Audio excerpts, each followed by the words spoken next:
Hello there and welcome. My name is Alexander and you're listening to Another Realization.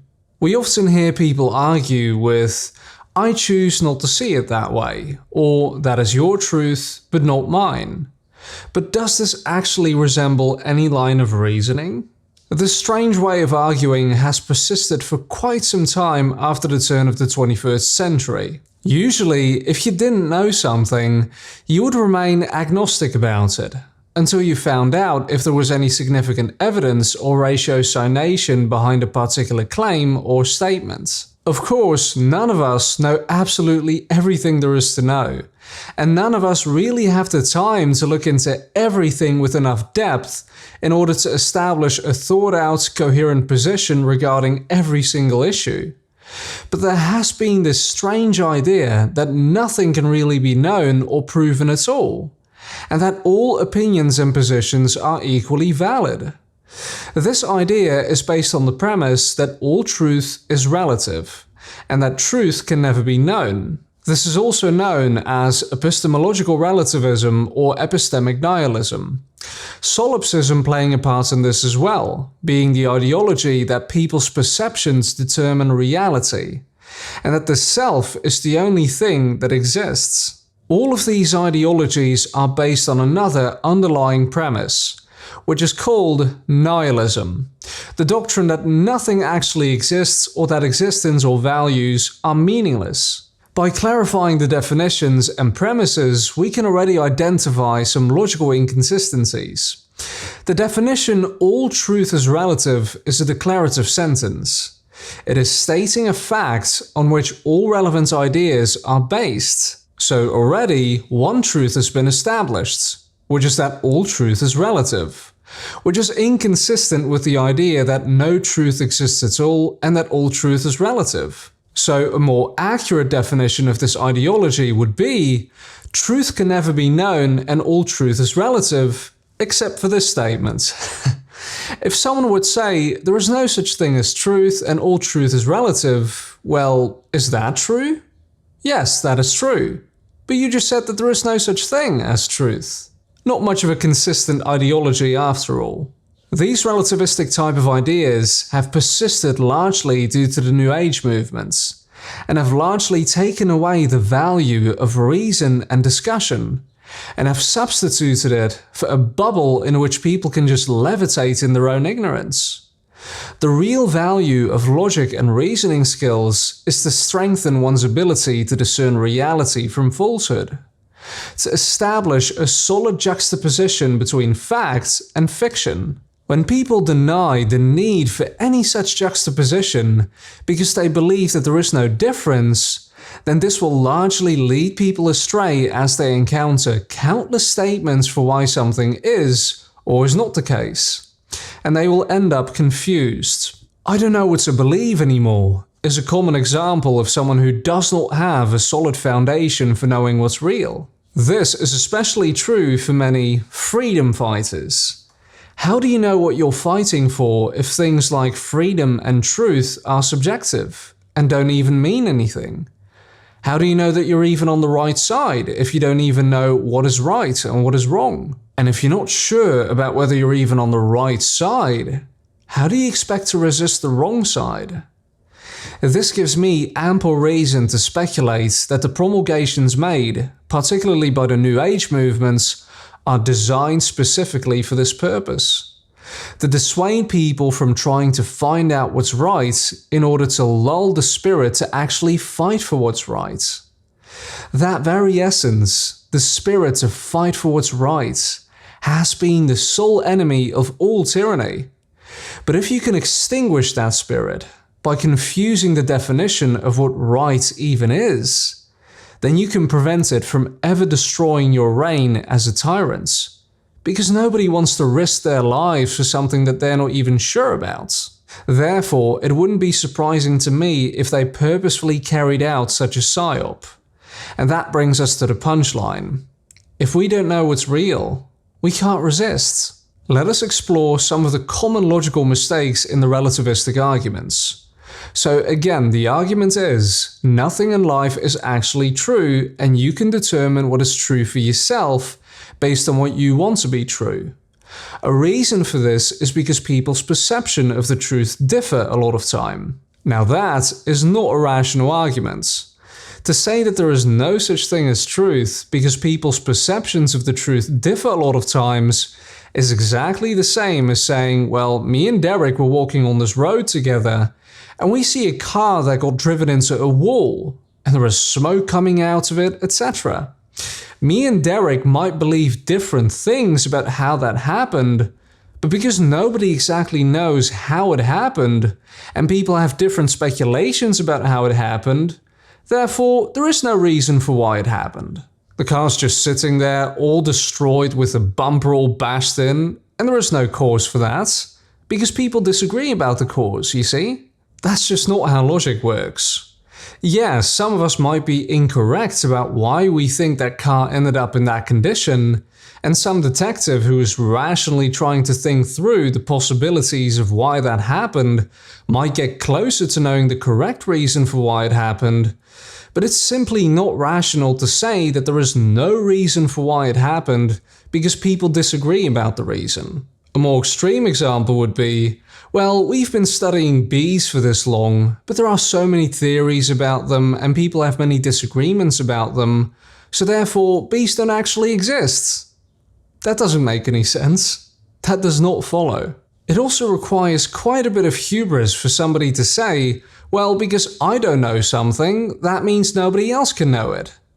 No, you can't just project your ignorance onto 8 billion other people.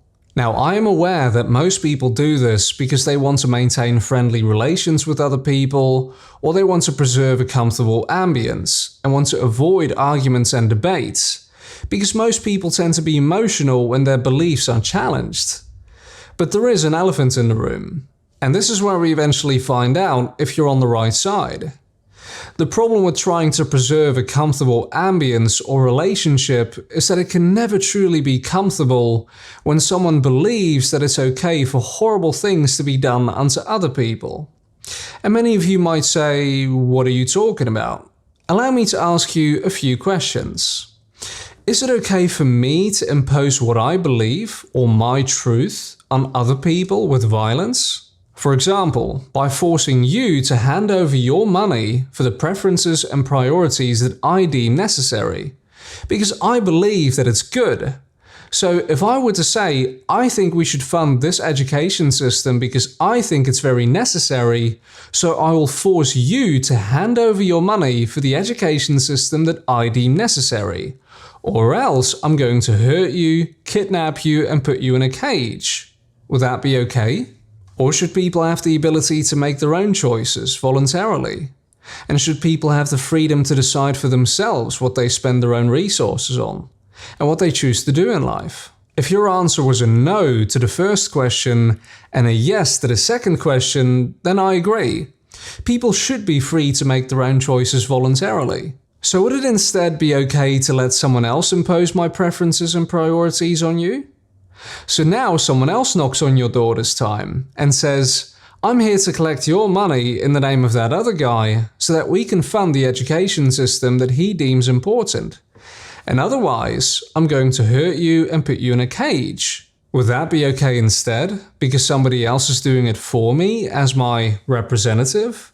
Speaking of which, what if 100 or 1,000,000 people let that person impose their preferences and priorities on you? So now that guy would say, I'm here to collect your money in the name of those millions of people so that we can fund the education system that they deem important.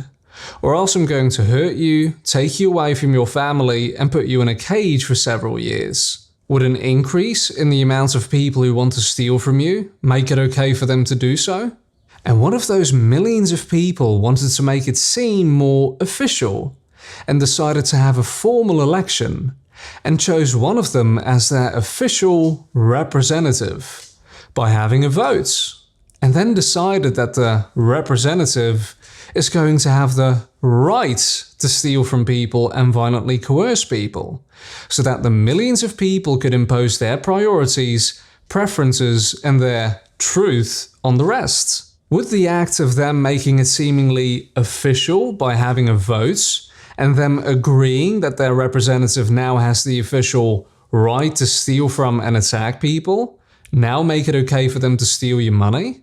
And what if, for the sake of making it seem less direct, we wouldn't call it stealing and assaulting, but instead we would make it seem more formal by calling it taxation, regulation, and arresting now? Would that make it okay for us, the millions of people, to impose our preferences and priorities on the rest by way of violence and coercion, merely because we changed the way we say that we're going to steal from you and attack you if you don't let us? Now, what if we called our representative the government from now on? And that, by way of elections, we say that we can fund our goals by taking other people's money using threats of violence, or by taxing people and arresting people when they disobey. Would that finally make it justified for us to steal from you and impose our truth on you? Now, if you answered no to all the questions related to violent imposition and answered yes to the question about voluntary interaction, so if people should have the ability to make their own choices, then we've established two truths here that are not subjective and are independent from individual perception. Number one, the violent imposition of one's preferences and priorities is wrong. And number two, that voting for politicians to do that for you is therefore wrong as well, since people are forced to hand over their money under the threat of violence and being put in a cage for whatever your party wants to fund or deems important, and that the party may arbitrate what is wrong to do and what is right to do, all under the euphemisms of taxation and regulation. So those of you who say, it is my truth that we should all vote and have a government, and at the same time unfoundedly say, well, everybody has their own truth, and we ought to respect each other's truth, because you think that you're tolerant? It appears that you're not tolerant at all if you're an advocate of voting and taxation and regulation by the state. And since that is all the government can do, steal from people and force people to make certain decisions that they often don't want to make, and do violence unto those who disobey, you cannot be an advocate of government if you are truly tolerant and believe that everybody's truth should be respected. Let's briefly explore the idea that all opinions and positions are equally valid, shall we? So when people say, well, it is merely our own truth that vaccines shouldn't be enforced on everybody, and it is the truth of the other people that do think vaccines should be enforced on everybody, which is meant to corroborate that either truth is equally valid? Well, let's logically test that assertion out. One group says, I respect everybody else's decision or truth to not be injected with a foreign substance, and people shouldn't be forced to take an injection against their will. Fair enough. And then there is the other people who say, I think it is okay to force people to take an injection against their will, and my truth, in that sense, should be imposed on everybody else. And if they don't live in accordance with my truth and refuse to take the injection that I want them to take, then I want someone to come to their house with whatever amount of force is necessary to hold them down and force the substance into their body. And if they resist with defensive force, they deserve to be murdered. Is either truth equally valid? Is violence and coercion suddenly right because it's somebody's opinion or truth? Well, what if we change the scenario from forcing a substance into people's body to forcing people to pay for something against their will? So let's try that again. One group says, I respect everybody else's decision or truth to spend their own money on what they deem important and what they think is good. And the other group says, I think it's okay to force people to pay for what I think is important, my truth in that sense. And I think it's okay to send men with guns to the houses of people who disobey and let them take those people away from their friends and family and lock them up in a cage.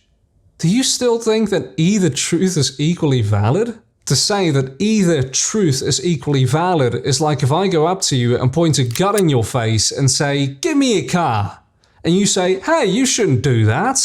And I say, well, we're just going to have to agree to disagree. Now give me a car, I'll murder you. So will you finally begin to grasp that there is an absolute truth above all, which is the fact that it's wrong to impose something on someone else by way of violence and coercion, even when it's done by way of government? In that case, you either don't really believe in governments, or people can impose their truth on other people by way of the political system, and that it's okay for them to do violence unto people who don't live by their standard of truth. In which case, I don't understand why you're even complaining about tyranny, oppression, and injustice. Because that's their truth, and you need to respect it, right? Do you remember when I asked the question, should people therefore be able to make their own choices voluntarily?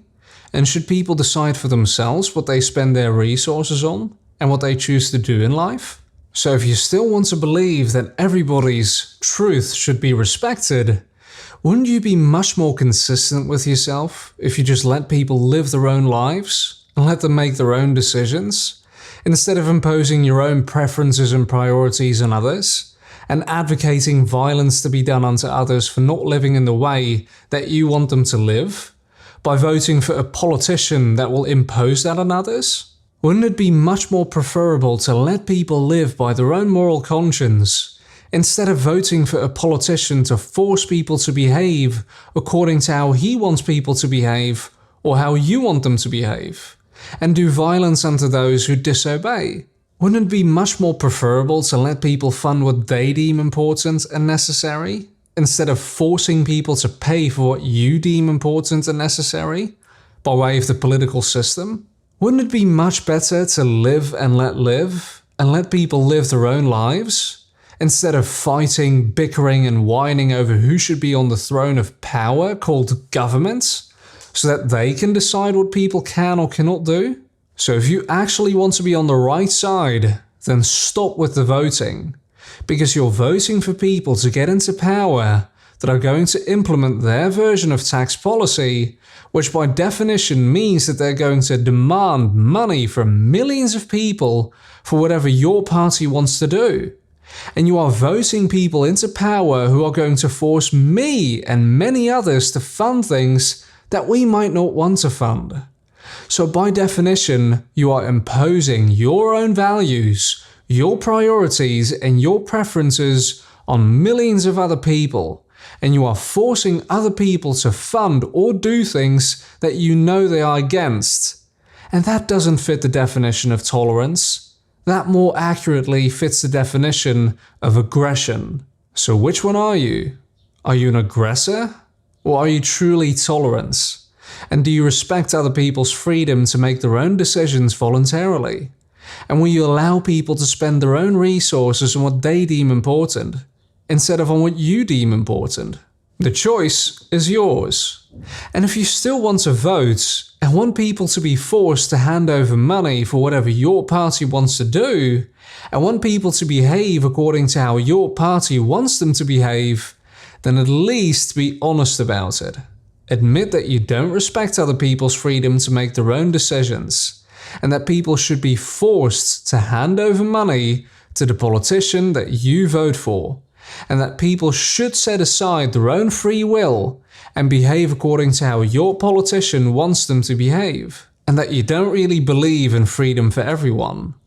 You only care about your own so-called freedom, and the freedom of the little group that agrees with you, which also votes for the same politician, and that you're ultimately not tolerant at all. And if you're reluctant to actually say it in literal terms like that, and if you're ashamed of what you're advocating, then maybe there's a problem inside of your own belief system that you should take a look at and think about. Because you cannot simultaneously believe in two diametrically opposite things. You cannot say, I think people should be free to make their own choices and decide for themselves what they spend their own money on, except for when politicians tell them to do otherwise. More specifically, the politician that I vote for. In which case, I do believe people should be forced to hand over their own money for something they might not want to fund, and should make choices that they might not want to make, And I think it's morally justified to have men with guns go to their house and take them away from their friends and family and put them in a cage for several years, for not doing what the politician that I vote for wants them to do. Yeah, that's really tolerant of you. And you really respect other people's truth. If instead you actually do respect other people's freedom, and you want to know more about voluntary interaction, self-ownership, and the true definition of freedom, then check out my other videos. Thank you for watching, and I'll see you soon.